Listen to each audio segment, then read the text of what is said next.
Welcome to the Physio Insights Podcast, presented by Run Easy. I'll be your host, Dr. Jimmy Picard. I'm a physical therapist, running coach, and team member here at Run Easy. On this show, we have real conversations with leading experts, digging into how we recover from injuries, train smarter, and use data to better guide care. Whether you're a clinician, coach, or an athlete, we're here to explore what really matters in rehab and performance. Let's dive in. Good morning, Greg. Welcome to the podcast. How's your day going? It's good. Thanks for having me. So I have been following you for basically my entire PT career. I've been heavily influenced by you in your work. But for the listeners who don't know you, do you mind giving a short introduction about yourself? Sure. So I'm a physio or a physical therapist out of Toronto. I used to be a chiropractor. When I was a chiropractor, I was a researcher at the Chiro College. Before that, I did a master's in spine biomechanics, primarily exercise biomechanics, undergrad in kinesiology. I still fancy myself like a strength and conditioning coach, but I don't work with teams anymore, although I did a long time ago. But I work with individuals.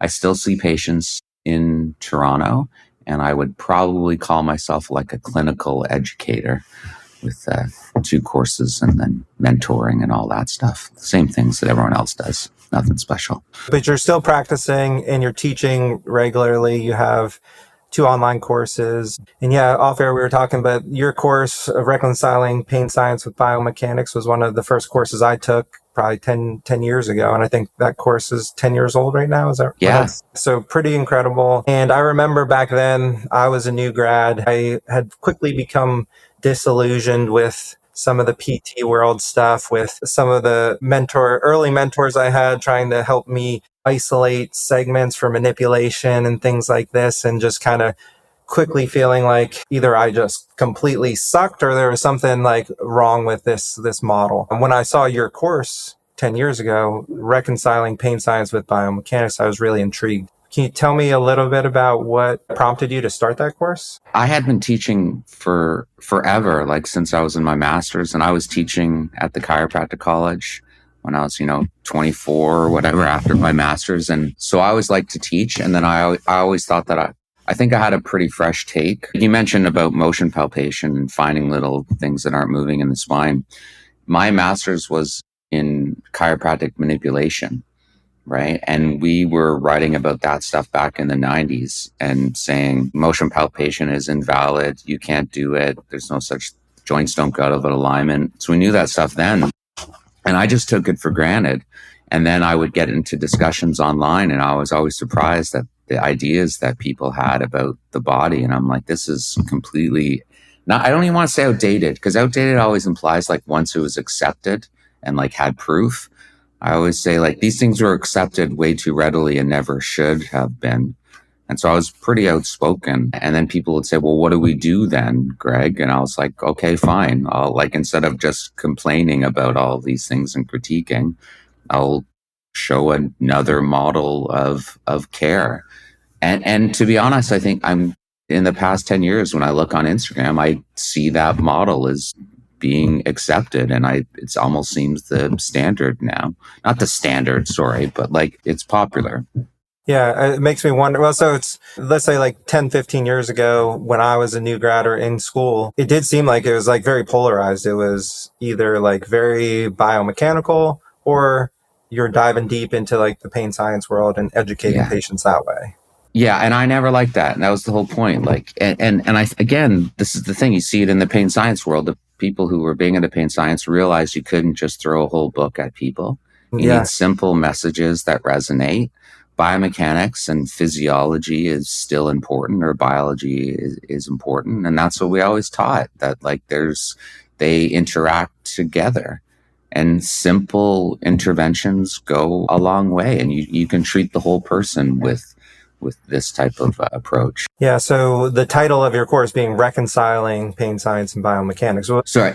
It's Reconciling Biomechanics with Pain Science. Yes, not that it matters, but sorry. No, you're fine. So yeah, with the title though, like, are you trying to bridge the gap there? Or absolutely. Because that's how I'd always practiced. Like I was in the 90s, my influence was biomechanists who were also talking about psychosocial factors.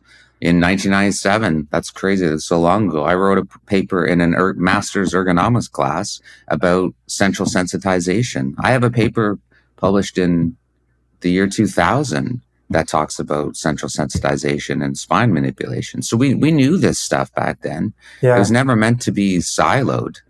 So why do you think like people like me coming out of school, where is it just the nature of like the education system? Why was it everything still being taught the other way? Like I graduated in 2014.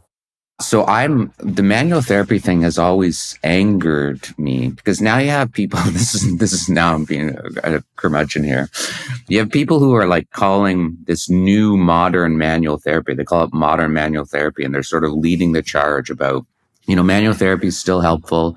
We're just not realigning joints. Motion palpation isn't valid, but has these neurophysiological effects. And they say that they're leading this. And I'm like, you guys are part of the problem. You were teaching this 12 years ago and you had no right to teach it.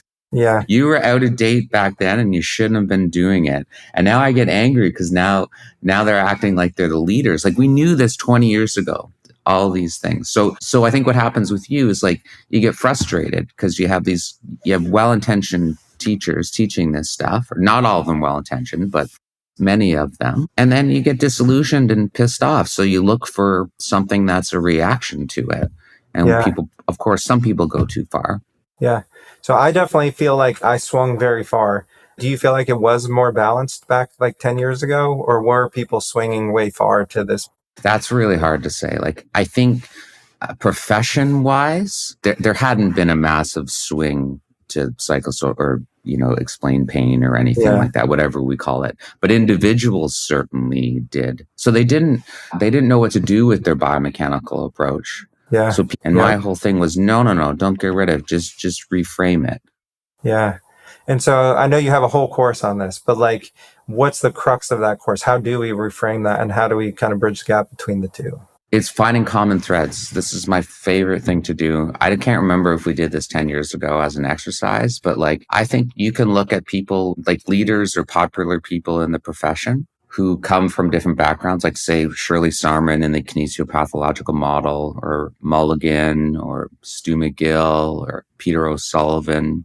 You can look at these people who seem very different on the surface, or at least in their explanations of why people recover.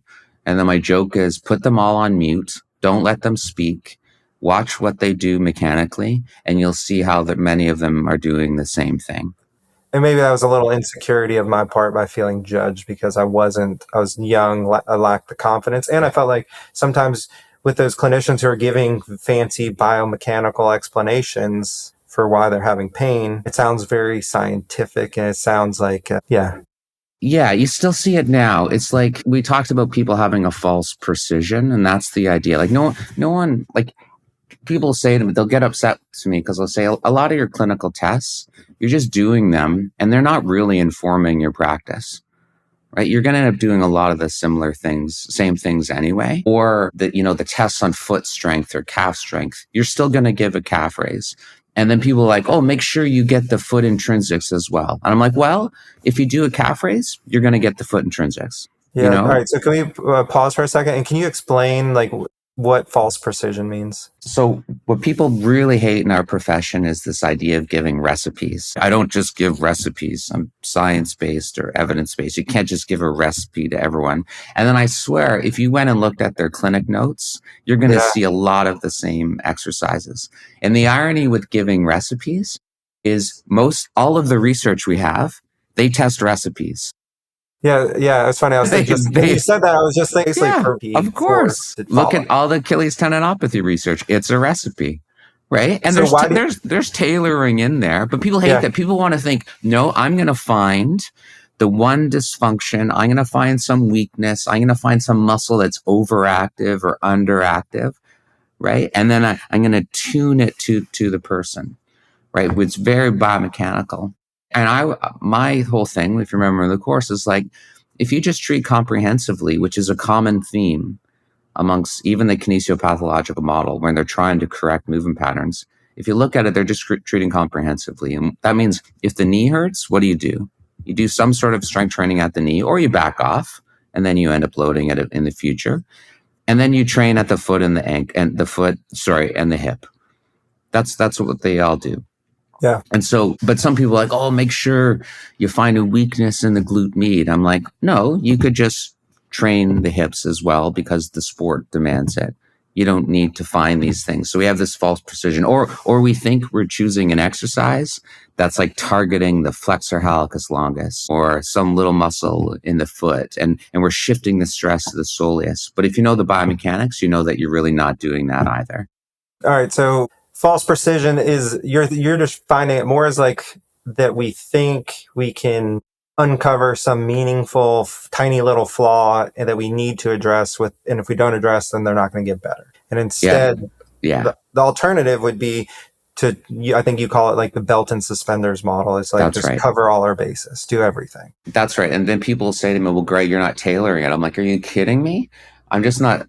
There's so many other ways to tailor it when you have that approach, right? Because now you can tailor to the person of what they're interested in, what they're willing to do, what their secondary goals are. If it's performance, is it weight loss, what equipment they have access to, exercises they like to do, right? There's so many different ways. And that's what all of the research in strength and conditioning has told us. Like there's so many different ways to get strong and so many different ways to get hypertrophy. Do you think this is a problem that's the way you just laid it out that's unique to our profession? No. Okay. Do you see it in like the strength and conditioning world as well? Yeah, but they're getting better too. They're going through the same revolution, right? Where people are like the whole set rep continuum, right? I think I just saw a post recently, which was like a picture of a muscle, and it was like 3x10 grows muscle, 3x20 grows muscle, whatever. Yeah, 3x3 grows muscle. So I did a post literally 8 years ago where I was at a conference and someone was saying moving beyond 3x10. And I'm like, if you can't prescribe 3x10 and build the attributes you want, then you're just shit. Yeah. If you think 3x10 is horrible, then you don't know what you're doing, right? Yeah. I mean, you can also do 3x7. You know, people will be like, this is what I don't like it. You'll see strength coaches a lot in the UK for some reason who really are like, physios don't understand strength and conditioning principles. And I'm like, prove that. Because what I'm guessing is your principles are wrong, right? Well, they're overcomplicating. They'll be like, oh, you did 3 sets of 10. And that, if you listen to Stu Phillips or all the systematic reviews there, that's true if you want to get, say it's your bench press, you know, or get stronger on the bench press, then you should be training 3x3, very, very heavy. And of course, 3x10, you're going to get stronger, but your peak strength won't be the same for that task because the bench press is a learned skill. So you will get stronger in the bench press. But if you want to get generally strong and have it carry over to some non-specific chest movement, both of those set rep approaches will get you equally strong. You just get stronger at the specific task. So you can do both is what I'm saying. Yeah. And then is there more of a, would you almost break it up into like kind of like a health bucket over here? We can be more general, less specific, and then more of a specific performance bucket over here. And maybe we do need to be more specific, or is that not true? I think for performance, you need to be more specific, but even that has a lot of leeway. That's what I'm saying. You can go ahead and do 3x9 and you can go ahead and do 3x3 if it's general carryover. This is what's. But what if the task or the event you're training for is 1 rep max? Of course, yeah. Then if you're a power lifter, you need to deadlift. Yeah. And low reps is what you're more specific to the task. Yeah. Of course, yeah.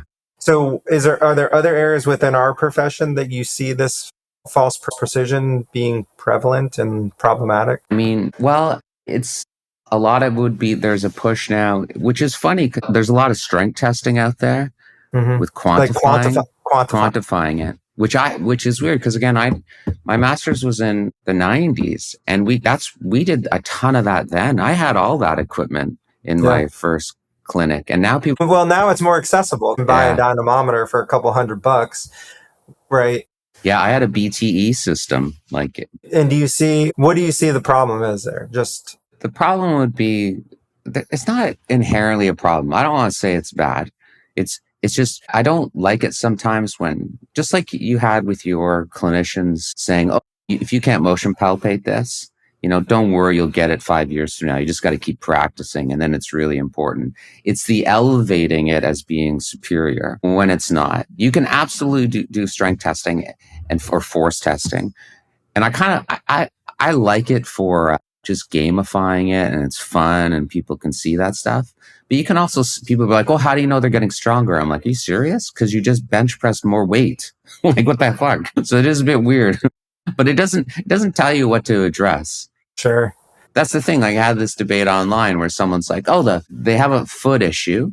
And they're like, hey, the hip is involved with the foot. I'm like, yeah, no shit. That's a truism. You didn't say anything. So I always make sure that I check the hip.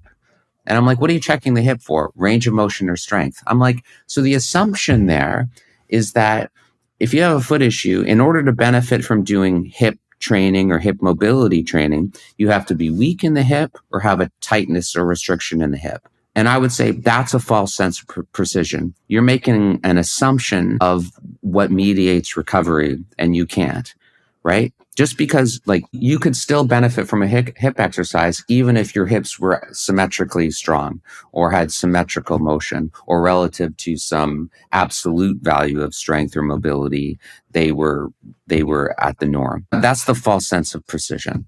So in that case, you would say if they didn't present with a deficit, we're not going to do anything about it, but they may still benefit from doing something with it. Because remember, we're not at the stage yet where we know what mediates recovery. So with strengthening with kneecap pain, there is actually no research that shows you need to be weak to benefit from knee exercises. Mm-hmm. Because who cares if, like, look at it this way. If you start strength training, your strength is going to increase 20 to 30% in 3 weeks. Does that mean the joint is actually stronger, quote unquote, that it's more resilient and can handle more stress? No, you've just learned how to, like, rate code and recruit your muscles better. Sure. Right? It's right. Yeah. So you can still benefit from the strength training. So I wouldn't toss it out so quickly. So this goes back to treating comprehensively. And what if the patient tells you, like, hey, I'm only going to do 5 minutes of exercise. Are you going to then be more specific, or do you think it matters to? So this is my favorite question, because anytime someone like me says we can be kind of general, you always want to say, well, okay, let's check that bias. And when do we actually need to be specific? Yeah, I think you start most of your courses. I start my course with right? And that's where research is hopefully guiding us. So the best example would be ACL tears, right? And quad weakness if you're returning to soccer. That seems to be and that's like a specific deficit that seems to be associated with future injury. It's logical and plausible. And you can't just do squats, because the body has the ability to protect and offload or shift the stress away from the knee. So you have to do a leg extension, Another one would be fear. If someone is specifically afraid of bending their spine, tying their shoes, you think that fear is something that needs to change for someone to recover, you have to do that task eventually. You can't just do squats, even though there's spine flexion during a squat. Great. All right. So there's a time and a place for being specific. And maybe another example in the running world, like a bone stress injury. Yeah. So that is actually my favorite topic, because that's the debate of, like, if we want people to run, we assume that people have to be prepared to run, right? They have to build themselves up to run 30K, 20 miles. And so the debate in our profession now is, what's the best way to do that? Do you need, like, calf raises and squats and hopping, or can you just progressively create a running program? Create a progressive running program. Mm-hmm. That's like, if I'm Chris Johnson, I'm doing my slow motion calf raise where I stare off into the wall. I'm friends with Chris, so I am allowed to make fun of him. Chris was on the podcast as well. Hasn't been released yet, but his episode's coming out. But yeah, so it's debatable. I've also heard you, like, on one of your previous podcasts with maybe Steph Munt, talking about, can we treat low risk stress fractures almost like a tendinopathy? Did you? Yeah. Because we've jumped into, like, maybe a prescription there, in a sense, where it's like, this is like old school. So, in the mid 2000s, the Silbernagle research said with tendinopathy, you can keep doing the tasks that you love, your sport, even if it hurts, provided it doesn't flare up. The assumption there was that, and this is all in the pain world, that pain is not a good arbiter of tissue safety. That's what we learned in the pain science world. The pain gets a seat at the table, but it's not the CEO. It's in the car. It's not driving the car. So for some reason, the bone stress world, it went out the window, even though a lot of the same research would argue not to listen to pain, because how often do people have bone marrow edema in their feet? Yeah. Without pain? How often do we see some sort of a bone stress injury reaction in there and no pain? So we do know that the correlation isn't that great. And so what we've kind of done is said, no, pain is the best guide here. And I would say it's probably because the risk is so much greater. So then you have people like me who are questioning this. And then you have colleagues of mine at the running clinic, like JF Escoulier and Blaise Dubois, who've been teaching for 10 years. Like, if it's a low risk stress fracture, you can load it and treat it like a tendinopathy. And load it with some running. Even when it hurts. Yeah. And so what Steph talked about was a military paper where that's what they did in low risk stress fractures. They had them still run even if it hurt. And they just followed your classic rules of it's stable the next day and doesn't get progressively worse. Okay. Do you think there's a potential, if we go the other way for a low risk site and we tell the patient you cannot have any pain, like we're very strict with this, what are the potential downsides you see of that approach? So with a small subset of people, it's just like with people with persistent pain, they tend to ruminate. You could magnify what you're feeling. So the big assumption with pain is you might have some signal from the tissue. And if you have a really healthy system, if it's nociception, you'll be anti-nociceptive and you'll modulate at the spinal cord and the brain and not feel pain. But let's say you're ruminating and you're worried and you're fearful and you're anxious. Now you can have this signal from the tissue that maybe a healthy person would ignore or modulate, and you amplify it. I've had a few people through the years who have sort of this bony type pain, and they're runners and had stress fractures. This is a long time ago, but they had MRIs, which in Canada we don't see lots of, and it said it's healed. Yeah. And I was like, and they got better. And so it's just, I'm thinking it's hard. It's hard. I'm not saying this is easy. I'm thinking of a patient I have currently with just a tibial stress fracture, stress reaction. And I followed the approach of zero pain and talked to her about that. And she's definitely developed some hypervigilance around this, some fear, worry. She was in a boot was afraid to get herself out of the boot. When we finally got her out of the boot and we tried to run, she's experiencing symptoms that are freaking her out. And it's been a very slow return to run. And I wonder, she might be in this subset where she definitely is a catastrophizer. I probably did the Tampa catastrophizing scale. I can't remember what her score was. Yeah. But yeah, that's she's one that immediately pops in my head where I'm wondering, did I, by stressing 0 out of 10 pain, have I set her up for this path of just being hypervigilant? Yeah, it's possible. It's just weird that we treat bones, and I do too, differently. But here, even go back a step. Say someone has kneecap pain. Mm-hmm. Where do we think the source of nociception is? I'm pretty sure if you look at tissue. Well, synovitis, but there's also some bony edema. Perhaps that's what's his name? The Dye's research, right? There's actually the bone that gets sensitized. Interesting. Yeah. And so we nudge into kneecap pain. Although I feel like there is a sort of, you'll hear a lot of clinicians sort of backing off more than ever now with kneecap pain. But that was 11 years ago. Yeah. Time flies. Yeah. Okay. But you know what? Remember with her paper, I don't know if it doesn't matter. That was only where there was a decrease in pain at 4 weeks. At 8 and 12, there is no difference. So just so people know this paper, both groups ended up doing hip and knee exercises after 4 weeks, but one group only did hip exercises for the first 4 weeks, and the other group did knee exercises for the first 4 weeks. And the group who backed off of the knee exercises did better in the first 4 weeks, but then at 8 and 12 weeks in the long term, it didn't matter. Is that what you recall from it? Yeah, that's the one, yeah. But then I guess clinically, you'll see it just makes sense a lot of times. Somebody's just super reactive and you don't want to load the knee if it's right there. The symptoms are so high. So look at this. This is like another way to tailor. So we often think I need a diagnosis to tailor, meaning a tissue based. We're basing on a tissue. Perhaps the other way to let something guide your treatment is, well, are they an endurance coper? Right? That's why things are so jacked up. So they've already tried to push, and they haven't taken any time off. So it's your key that then helps guide what you're going to do. I was just going to say, it's funny you bring that up, because the patient I had in mind that I was thinking about was this endurance coper, and like if we tried to load her knee, it was just blowing up because she had already been doing that. Yeah. And then your other patient is an avoidance coper. Right? And you say, no, the more you're avoiding, the more sensitizing you get. So we have to start loading it here. We can't fully trust what you're feeling here. Yes. So there's it. And again, the tissues, like, it's going to give you a little bit.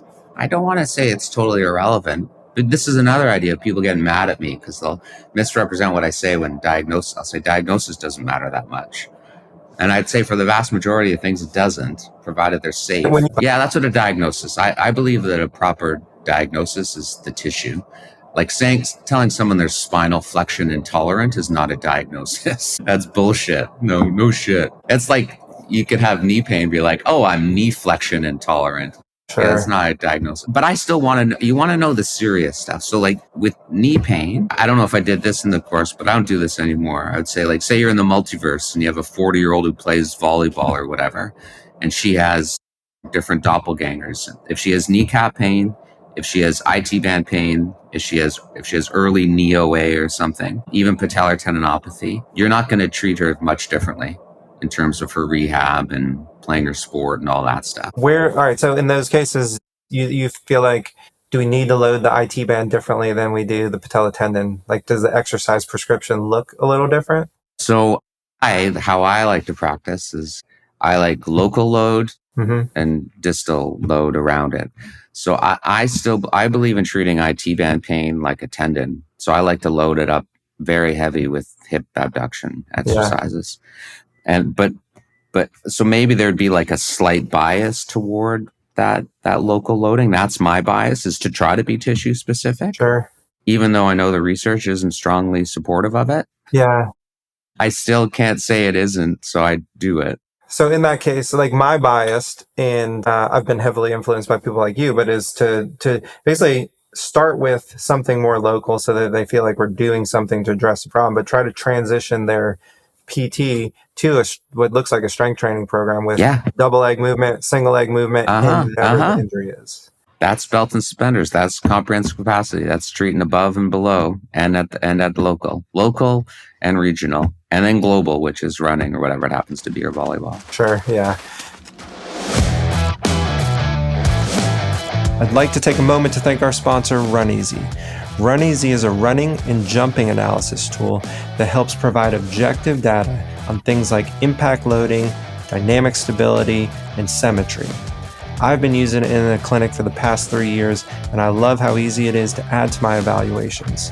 Not only that, but it backs up my clinical reasoning and helps me with my decision-making process when I'm doing exercise prescription. So if you're a physical therapist or running coach, head on over to runeasy.ai and book a demo. If you're lucky, it will be with me.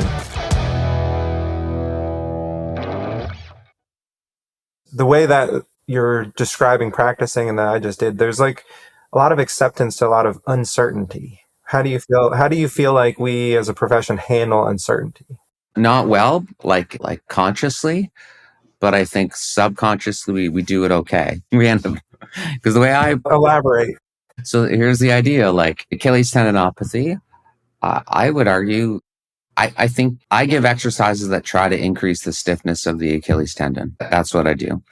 It's the assumption that you build up the Achilles tendon. That somehow helps with the tendinosis. It helps someone return to their sport, whatever it happens to be. It's good to do. If I'm really honest and I look at the literature, I have no standing to do that. There is so much research that will show a medium load program that has no chance of increasing Achilles tendon stiffness is just as effective as these other programs that I prefer. But I kind of think there's probably a subset of people who need that local specific load. So I want to make sure I cover them, because there's no risk in doing it, right?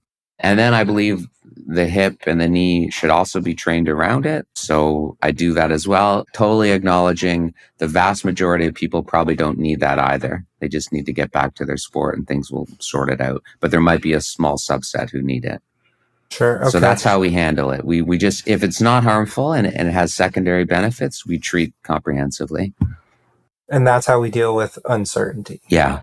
And that includes like uncertainty with diagnosis and uncertainty because like we really don't know, with a diagnosis per se, like we're kind of guessing, but it's our best guess. People don't like that word guess, but like this is our hypothesis.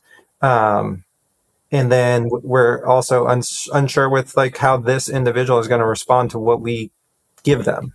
Yeah. And I'll say to people, like, I don't know if this is this tissue or if it's this tissue, but the way we're creating your program, it doesn't matter. We take care of all of that. Okay. So that's how you explain it. Cause I feel like sometimes when I'm working with the patient, there's a little bit of insecurity on my part that presents like a lack of confidence to the patient. So you need to develop arrogant ignorance. I'll say that to people and I'll say, you know what? You might go somewhere else and they're going to tell you they know and they don't. They're just lying and they don't know better. So that's how I do it. No, yeah.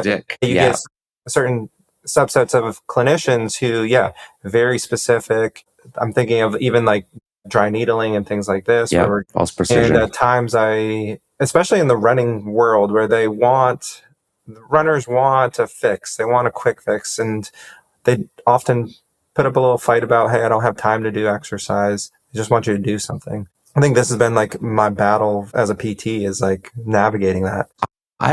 This is sort of the reaction that people had against manual therapy and that our profession had in promoting active interventions as being superior to passive, which I completely disagree with. I don't do a lot of passive therapy. My bias is active and letting people manage it on their own. But when you look at the research, passive interventions are not subpar to these. And so it's okay to do manual therapy for these patients. Sure.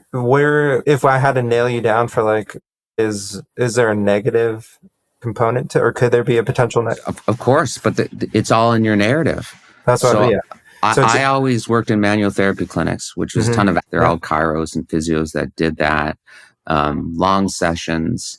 And what was great, I'm just thinking of the good people there, is they're always like, oh, we're going to do this manual therapy and you have to do this 3K run today. And tomorrow you're going to run 6K. There was always wicked load management. You know, the only reason we're doing the manual therapy is just to calm stuff down to keep you doing your race. It was never like, you're going to do manual therapy, but now just shut it down. Don't do anything.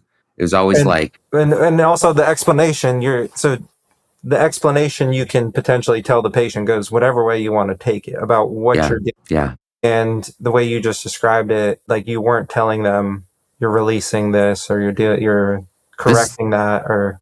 I mean, I would probably have colleagues that would say there's like some adhesions or we're getting the muscles to function better. I never really agreed with that stuff, but this is the thing with people. Like if we think the spine is robust and can handle lots of load, people are also robust. They can hear that they have adhesion in a muscle, and I think that's wrong, but it doesn't really harm them. They're like, oh, that makes sense. I felt a knot in there. Okay. And then I'm getting it taken care of, even though I think it's false. I wouldn't do it. I wouldn't tell people to do it, but I also have like faith in people's, psychological resiliency sometimes. But then there's a small set of people who are totally fucked up because they think that they have all these knots. And adhesion. Again, that's why I don't do it. And I feel like I practice at like just me in a solo clinic, and I maybe see more of the people who are getting second opinions, or they've seen a bunch of people. So I'm seeing a subset of the patients who have been maybe hurt by that kind of language. Yeah. So then it's made me swing the other way, where I think I dry needled like 3 people and then stopped. I couldn't. It didn't fit with the way I kept coming back to this question where I would say, like, over the past 5 years, was there ever a patient that I had that I thought didn't get better because I didn't do this? Yeah, I know. I spent $6,000 on an acupuncture course too. Nice. Do you think there are people, like if you reflect on your caseload, like are there patients where if they needed something like that you didn't do, like a passive intervention, and they wouldn't have gotten, or they didn't get better because you didn't do that? No, I think because I'm in the same case as you. People are coming to me for second opinion. I've actually, some people email me often first. And if I can tell they're looking for lots of manual therapy, and I'll tell them I'm not the right one for them. Sure. Yeah. Yeah. But Okay. my whole point is like not everyone wants to be active. They just want to be taken care of. Mm-hmm. And I get that. So if you have NEOA, and if we look at the research on manual therapy in NEOA, it is just as good as exercise in NEOA. And you have people who do not want to exercise and they just won't do it, but they just want to have less pain and do more things with their dog or their family. Yeah. And if manual therapy can do that for them, who am I to say it's wrong? I find our profession is, even with researchers who shouldn't be driven by bias, I think our clinical practice guidelines are so incredibly biased. Want to hear an example? Yes, please. So I think this is the Achilles clinical practice guideline that came out. I think it was Chimonetti who wrote it. They put exercise as the number one thing to do. They cited a network meta-analysis that said that exercise is valid and all that stuff. They didn't talk about acupuncture in the clinical practice guideline. It wasn't really addressed.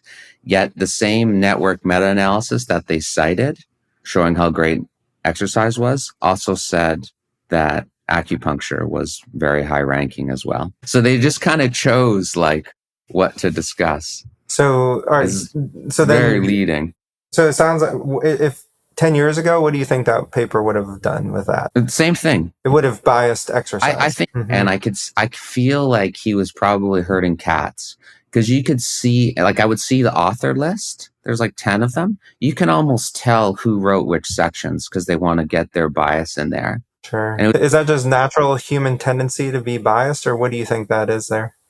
Well, if you're a researcher and you've dedicated 20 years of your life to like faulty movement patterns, and you keep, like Irene Davis, and you keep using that word, you're going to want to promote your stuff. And you believe it as well. Like, I don't think that these people there's poor intentions. Yeah. That's part of being a researcher is knowledge translation. You should be out there promoting it. And so you're really good. Yeah. You are going all over the place here. Yeah. No, I was going to say of just like questioning assumptions, and you're constantly like calling people out or like at least challenging things.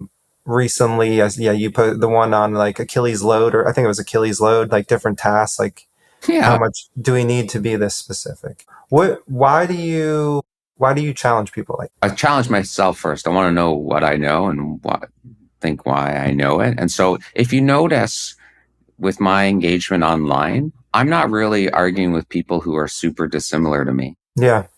I don't care. I'm not going to go argue with some whack job doing something that's absurd. I'm going to argue with people who practice very similar to my style to almost fine tune what I'm doing. So it's a way to challenge yourself in a way.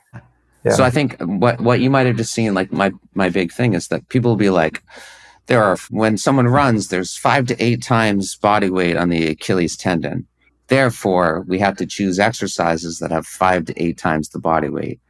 And I'm like, well, why don't you just run?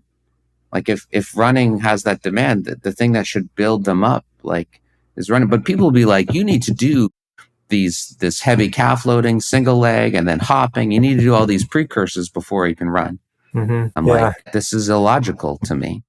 But at the same time, when you treat, you're still going to do that. I'll tell you why, though. So this is what I think. I think when you do those other exercises, hopping, heavy slow loading, something like that, I don't know, relaxation, stretching, whatever it happens to be, you build some other attribute that running doesn't build. And somehow that has a carryover effect that helps people with their running. Or the best example would be hamstring strains in sprinting. Right? The reason you can't just play soccer to prepare your hamstrings is that when you're playing soccer, you're not sprinting enough at 95% of your speed to get the best adaptations. So when you do have to sprint in soccer, you're not ready for it. So you have to consciously add a sprinting or a Nordic program or a heavy RDL program because the sport isn't giving you the adaptations that you need. That would be for something like a hamstring tear. Running is different. That's the idea, or developing something else. This is the weird thing, like with running, where people will be like, they started having less injuries when their sleep was better or something like that, right? Or, they were less focused on the perfectionism and getting every run in exactly as it. So something else changed. You develop some other attribute that makes someone healthy, right? Outside of exercise. It could be, but it's also within exercise. Yeah. That's the idea. Like I call it the halo effect. And again, this is like we don't know what's happening. Yeah. We don't. And so I acknowledge my uncertainty, and I acknowledge that I don't know what mediates recovery. Mm-hmm. So I'm going to add these other things to develop these other attributes just because I don't know. So then if you're working with a runner, for instance, and they tell you, so your bias is active intervention loading it, they tell you, I'm not going to do any PT exercises. I say, no problem. Here's the attributes that we think that we need that might help. Could be tendon stiffness. It could be bone density. It could be variability in movement. I'll be like, well, how about if we do this in your warm up? We're going to add a hopping program. I'm going to get you to run backwards. You're going to run sideways. So what are you doing if you're running sideways? You're working the hip abductors more or something like that. If you're hopping and you're up on your toes, or when you run, you're normally running on your heel strike. Can you do some form fartleks where you run on your forefoot for a while? So what are you doing there with like the bone and the Achilles and the soleus? Do you know what I mean? You're changing stuff up. We're going to add a sprinting program if you want. We're going to add hills, right? So now if you work back to think, well, what are maybe the attributes that we need to develop to help with injury or performance? I think you can get them other ways besides in the gym. And now this person who says, I'm never going in the gym, I just want to run. You're like, can we change up your running just a little bit? Yeah. Or you have the opposite where it's like I feel like this happened to me recently. I'm doing the eval and I know what I'm going to do with this person. And then I get to like, what else do you do besides running? And they list out their gym program and it's exactly what I would have prescribed. So then you're like, oh shit, that was my plan. Now what do I do with this person? So this is, someone said, Greg, what do you do for like screening, for injuries? I'm like, oh, screening is really hard. That's the holy grail. Like, and I thought about it. I'm like, cause I do stuff. And I said, you know what I do? Like, I just never really thought of it consciously. I look in someone's program, right? And I just say, what are they missing? Right. And that's the screen, right? What are they not getting in that program? So are they not wearing a belt or are they not wearing a suspenders? And then give them it. Yeah, essentially. Like, and so in their program, often they might just be training heavy, slow load. I'm like, you gotta add a power day here. Sure, right? Sure. Take more rest and do more weight. That's what you're missing here. No, that's great. Yeah. So then I'm just curious here, why do you think runners get injured so frequently? So I have no idea. I think everyone who pushes them, runners are often a little older. Mm-hmm. That would be one thing. So they're a little bit more prone. We have to admit that. Runners who pick it up later are often like athletes from other sports, which is always an issue. So they probably push themselves too hard because they're kind of fit. And that's the big one. And this is the check on movement optimism. I don't believe everyone has the ability to run 100 miles a week and be healthy, even if they took 4 years to get there. I know people don't like to hear that, and that might surprise people coming from me because I'm all about adaptability. But I've also always said, like, it's finite. Yeah. There's and it's individual. Yeah, and we don't know what that is, and that level that people can tolerate will fluctuate over months. Yeah. So sometimes you just get unlucky. Like, I prefer the idea that we're always just managing injuries with runners. Yeah. To keep them running. Which can be hard when I feel like on my caseload right now, I have a few 40-plus-year-old runners who seem to expect running to be 100% pain-free. Oh yeah, no way. It's challenging, and I have my injuries, and so I can like share those with them and tell them, like, if I were to wait to be pain-free, I wouldn't be running ever, probably for the rest of my life. But yeah, I feel like that's a hard one for me to get down when they're expecting to be 100% pain-free, and it almost feels like they're giving up if they, do you know what I'm saying? Like, it's like giving up. So when you're talking to somebody like that, how do you handle that? I would always ask, like, what do they expect? I want to know. And if they say that, I'm saying, there's another way to look at this. We just kind of like that pain is unavoidable.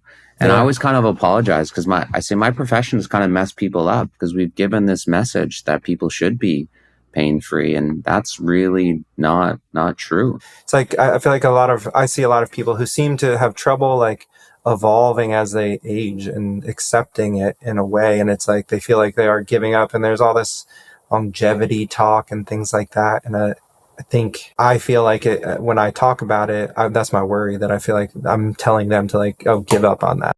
Yeah, give up and just accept it. I know, no, it's honestly, the other way I start the course is I say, what's the hardest thing, your biggest clinical challenge? And that's mine, is how do you tell people that you should have some pain sometime? In the persistent pain world, I think there's a subset of people where the more you fight the pain, the worse you make it. And the example, is trying to fall asleep. As soon as you want to fall asleep, you're not falling asleep. No, or like I had a long conversation with a good friend, and we talked about this, where it's like when you're trying to find a partner in life, like a girlfriend or whatever, the more you try, the less it's happening. But yeah, it's another similar thing. And it's like you see these patients that are like, the other example I used to see a lot when I worked in the clinic, like for somebody else with like post-op total knees. You have that group that just like seem to do everything perfectly. Type A, they're doing their homework 3 times a day, whatever. And then those people seem to be way more likely to tighten up and need a manipulation. And it's like they were just like they just wanted success so badly that they were like handicapping themselves somehow. That's an anecdote, but yeah.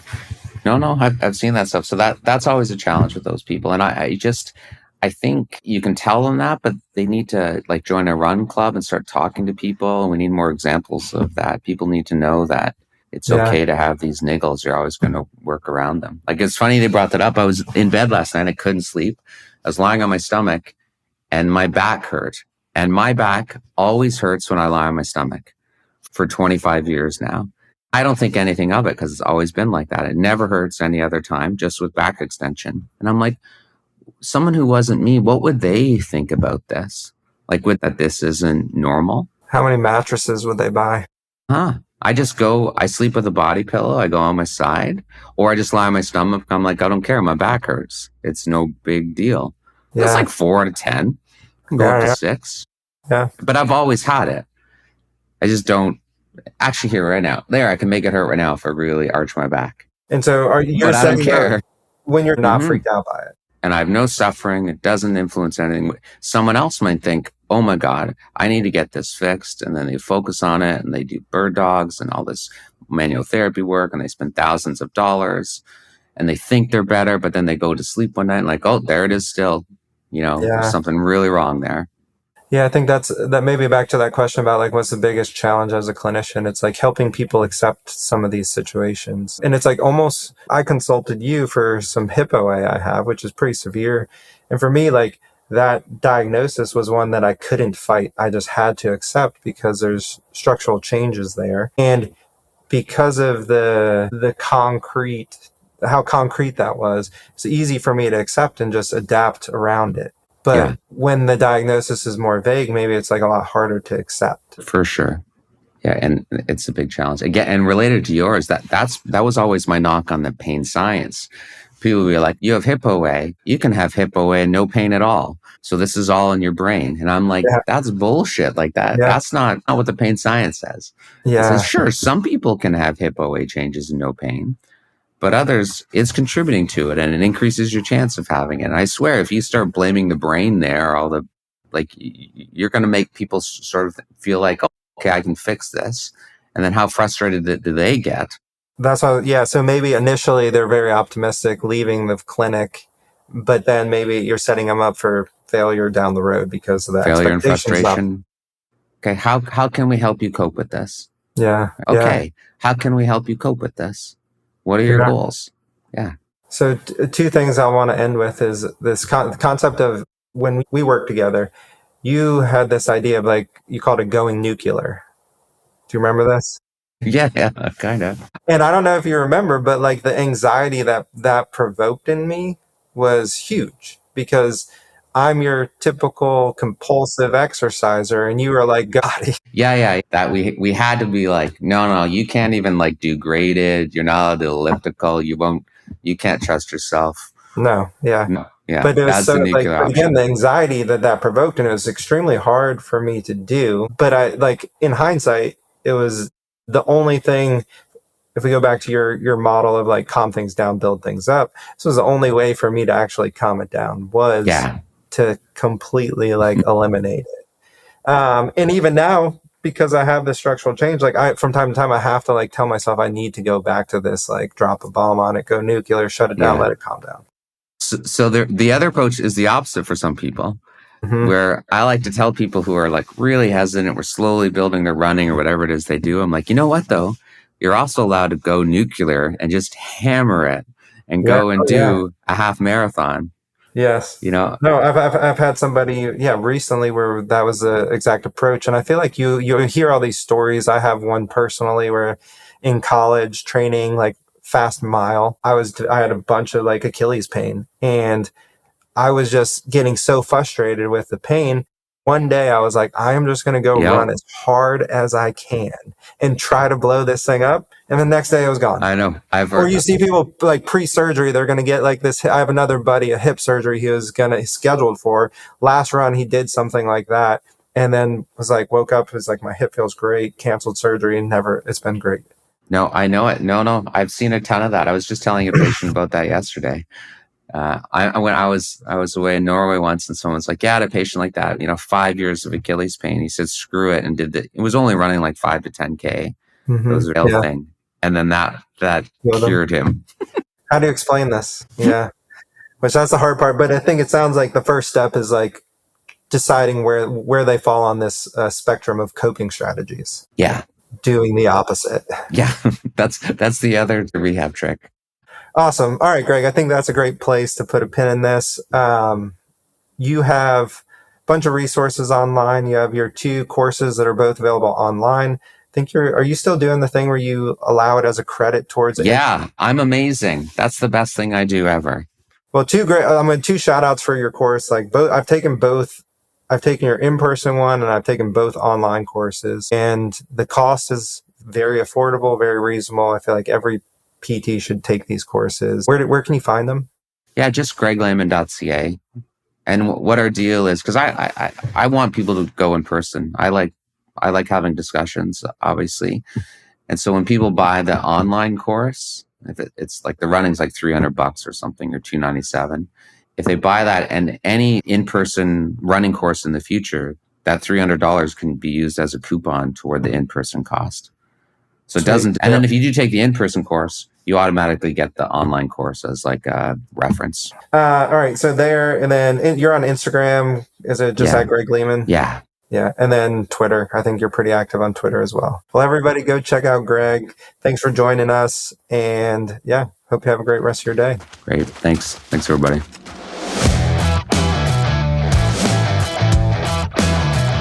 That's it for today on the Physio Insights Podcast, presented by Run Easy. Would you like to share an interesting case, insight, or have a thought about the podcast? Comment below, and don't forget to follow us for more episodes.